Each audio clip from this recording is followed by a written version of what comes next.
Ran out of time on the last video, so let's pick up right where we left off at. And in this shop, that's the only picking up we do. It's time to talk scrapers. A scraper is a chunk of steel that you go into to clean up some work. That's what a guy that taught me how to turn taught me.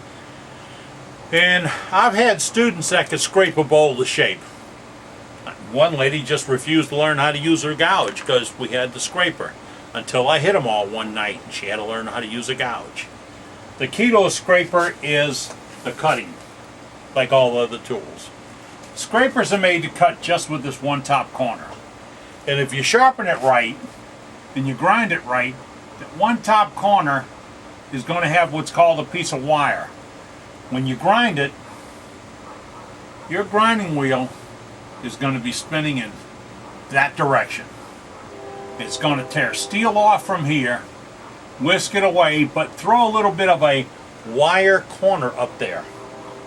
See what I'm talking about? Right up in here. A little bit of a wire corner. Now, you don't want to lose that, but you want to control it. So before you sharpen the scraper, knock it off. All you have to do is rub it across the flat stone one time to get rid of it, or on the side of your grinding wheel. But I tell you, the side of your grinding wheel is not a good safe place to do anything. It's not made to cut on the side, it's made to cut on the face. So knock it off with a stone or sandpaper or a block or something else, okay? Now, we grind it here, the wheel grinding that way, and it pushes and creates a wire right there. You still with me? All right. Now, for years, this was fine. This was totally great. Then somebody said, but hey, if you change this angle by taking this down and then putting 15 degrees on it, you end up with a wire right here. And you know what? Because it's just a little bit different, we're going to call this a negative rake scraper. Yeah. Now, they do cut nice. They really do.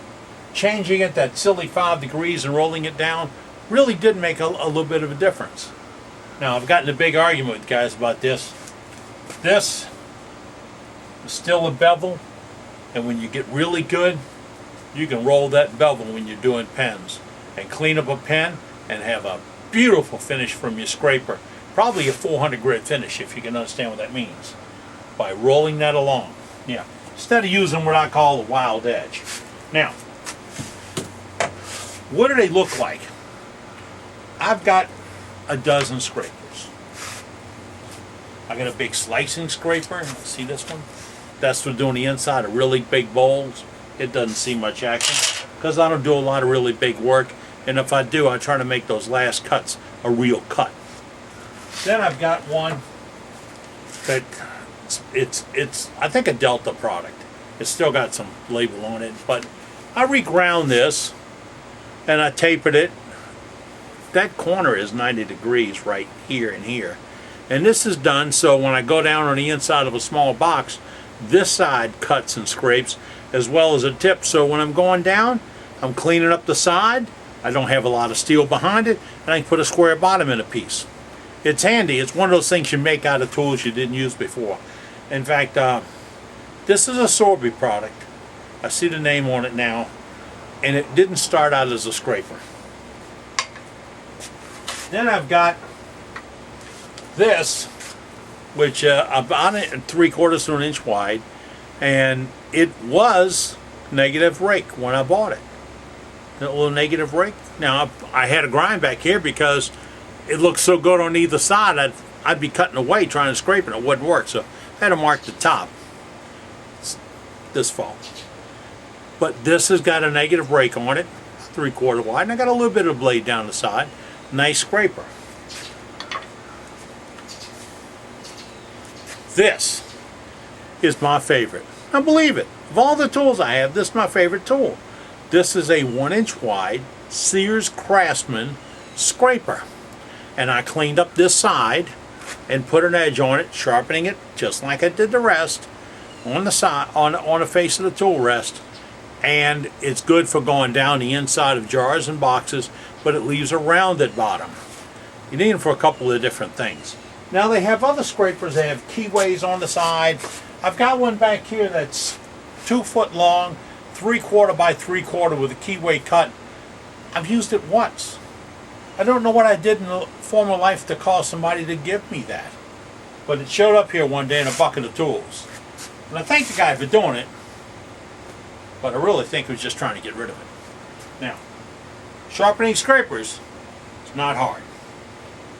It takes a little bit of specialized equipment. You have to have a tool rest. So let's get this where you can see it. Yeah. This is my tool rest. I made up this rig and it's not pretty, and it fits into my Blackhawk system. And oh, by the way, I'm not interested in making another one. They're way too intensive. But your grinder probably came with a tool rest.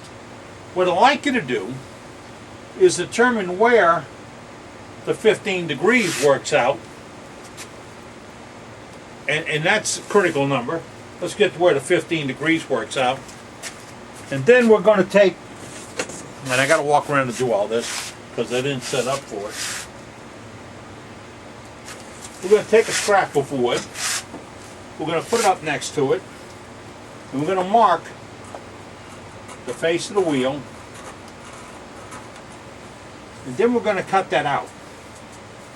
We're going to have this, cut it here and here, and we're going to say that's 15 degrees. And then if we ever move this thing and have to come back, we can slide our template up, roll this back and forth or up and down to get our tool rest back to our 15 degrees. You can make a couple of these. There's a series of tools out there made for adjusting the other side. If you're ever interested in those, go to my website and ask for the Blackhawk template. The template and the pattern. I'll show you why. Sharpening the scraper. Really, really easy if you understand the math. I'm going to put a 15 degree. Now, what I failed to tell you was that's not a 15 degree, that's a negative 15 degrees. Negative. This is below being level. I pushed this down. This is below being level, which means you can't chunk a lot of steel in there. It will tend to rise up and catch a little bit. But remember, you're not shaping your tool. You're touching up your tool. And I have this on the 80 grit side because, or the 60 grit side, because I want to touch this up and put a little more wire on it. So I start with it down on a tool rest and do a practice. Make sure I have enough clearance so nobody's stomach gets in the way. See, sometimes I got a block right there. It hits something and I can't get past, and I have to, I think if I move my feet back, then it moves. But I put it down, bring it up.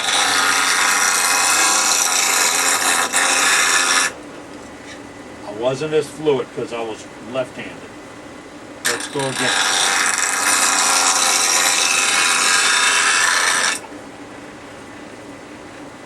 That scraper is done. It's ready. One pass. Feel it. Now don't do this. Put your finger up on top and push it over. If you feel that wire, it's ready. Another thing. See, I had that edge ready. If I need to do that edge, that cleans up that edge. Now, if I want to go further down, I move my jig to the other side where I don't have anything in the way down here and I can get into it. But that's all you need to do to sharpen up a scraper. You don't touch this thing. I knocked off the edge with my diamond stone, and I apologize I didn't do it on camera. I did it automatically. But I would take my diamond before I get ready.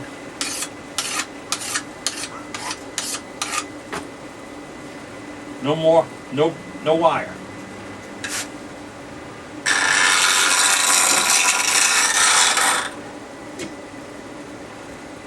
serious wire.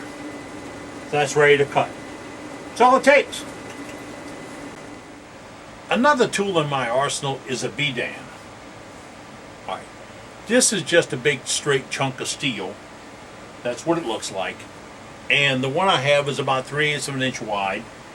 It's rather long. It's a 1/2 inch thick. And the front is cut on a 45-degree angle. Now, this doesn't work like a scraper. This is a true cutting tool, not a scraping tool. And you use it to go deep down inside pieces to clean up stuff.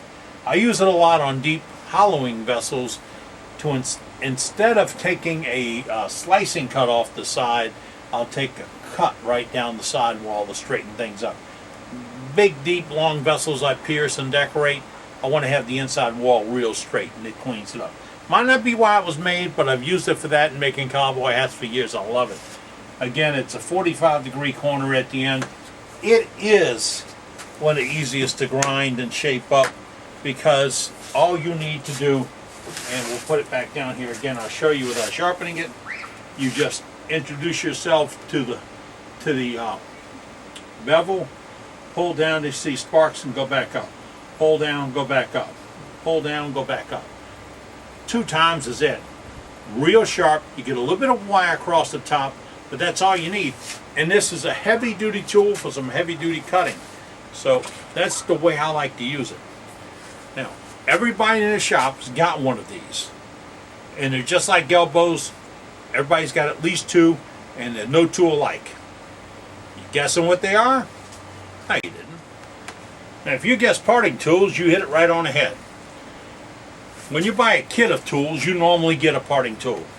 Most of the time, they're one of these diamond-shaped things, or a straight parting tool, and you live with this until you've used one of the nice, smaller profile, like the Chris Stott, 1/16 of an inch thick, or several other people, or you've made one that I showed you how to make out of a demo saw, that's a 1/16 of an inch thick, that cuts like, wood knife through. I'll get this right one day, a hot knife through butter, okay? That's what it is. Now, you can find my YouTube video on this. Parting tool. This is the Chris Stott version. I'm going to call it that because several people make it, and don't write me and tell me everybody, all these other guys. Chris had one years ago that had a rubber-coated handle around a steel frame, a steel blade. And then they put wood around it and put a couple of rivets in it. And that's what I have for my one done out of a demo blade. And it's good steel. You don't over-temper it or take the temper out by grinding, and you make one very, very similar. Now, this cuts right, if you just look down the front edge, that's the cut.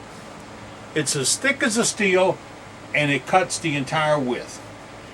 If you touch this and clean this up on anything heavier than 400 grit sandpaper, you will take the side of this, let's look at it over the top enlarged, and you will change the dimension of the side of that by grinding away. That's where it used to be. You took this away. This is going to bind now. So don't touch this. This is all off limits. Taboo. Alright? Don't clean the sides. If you get gunk on it, go wax. Wax? If you get anything on it, use 400 grit sandpaper and take it off lightly. Lightly. Number 2. This edge, the whole edge is a cutting edge. The whole edge, not just the point. The entire edge as you go in. So if you're making a plow, you can roll it side to side and get a little bit more room to make it. There is a maximum depth on this. That's where these big boys come in at. The big boys. This is a full-size parting tool. We call it diamond shape because when you look down over the top, boy, that's a terrible sketch. You have a diamond. There's your cutting edge right there, right here. All right. Now, why the diamond? Because when you start cutting, you have a cutting edge here, here, and then down these two. Because all this is cutting edge when you sharpen it. When you start down in a piece, this is your primary, this becomes your secondary, and your secondary opens up the crack to where you just have this spot and this spot rubbing as you go into the piece. Folks have told me what I've done is clean up my sides and reduce that profile. All you've done is make it bind and burn. You need this profile to give it enough clearance, or it's going to bind and burn on you. So again, don't touch the sides. Taboo. Don't fool around with this. You sharpen point, point. Here you sharpen point. I'll show you how to do that. I have a tool I need to touch up. So I'm going to have gentle touch on it, right? Right. You can answer right when I say right. Okay. Now, to do this, I'm going to use God's little tool rest all over again. I'm going to hold it. I'm grounding my hand against the tool. You see where my hand's grounded? And then I'm going to pull. I'm going to find that bevel. I'm going to get in a little closer. See if you can see it now. I'm going to find that bevel and then pull it down and make contact. Now, when it starts to come over the top, I'm there. That's it. I am done. It's sharp, it's ready to go, it'll cut, it'll be like gangbusters out there. That's all. Now if I need to reshape or take something off the bottom, a pass will do that. On the sides, what did I tell you a minute ago? You don't do this. You don't do this. You don't touch those sides except with maybe some 400 grit sandpaper. Look at it. I cleaned off the glue and stuff a little while ago. I got a spot of glue that got on it down here. But this tool is made to go 2.5 inches deep. That's all. So, touched up the point. This thing will cut. Come out a little bit. I'm going to show you the next one. This is about a 10-year-old stock. Now, I've reshaped it a couple of times, as you can see. Same thing with this. I flip it over and hold it, read, touch. That matches my 8-inch diameter. Comes up over the top, it's ready. I only use this for very little detail work because it's gotten so short, but I can still go 2 inches into a piece with it. Now we're going to go over to the other one. Now this is the parting tool, the big boy. Now this has had some junk and stuff on it, don't use it a lot, but the lines along the side are still very true. See them? Not a lot of damage up here, still very true. You may want to clean up the trash off of them, and that's done with a little bit of light sandpaper to get it clean. But you need that bump all the way out. If you lose it, it's going to bind on you. The grind on this is really simple. It's just like, let me see if I can say it. It's just like the skew. Now, I've got some tool stuff in my way because I'm moving stuff around for you. So I'm going to kick this around a little bit. I'm just going to meet the grind, go down, meet the grind.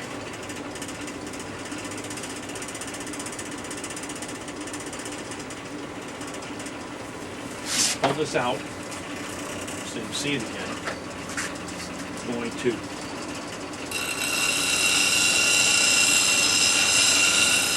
I know you're seeing what I'm seeing because I'm looking at the monitor. You see how that's all the way to the edge? On the other side. Now I did that, the down and then the back, because if I came down and rolled off, I may blunt the end. I know when I pushed back up from that position that I was out to steel and I brought steel back. So I cleaned it up. Now that's ready to cut. The beauty of a parting tool like this is, real simple, and I'm right here by something round, is I can go in and make a cut and then slowly introduce it into the piece and not do something real terrible. That's a few more tools I sharpened up here. We will continue with more of Wood Turning 101, showing you how to enjoy your wood turning experience, spend less money, get in more turning, less aggravation. Gee, if you get all that out of it, you're probably wanting to pay me.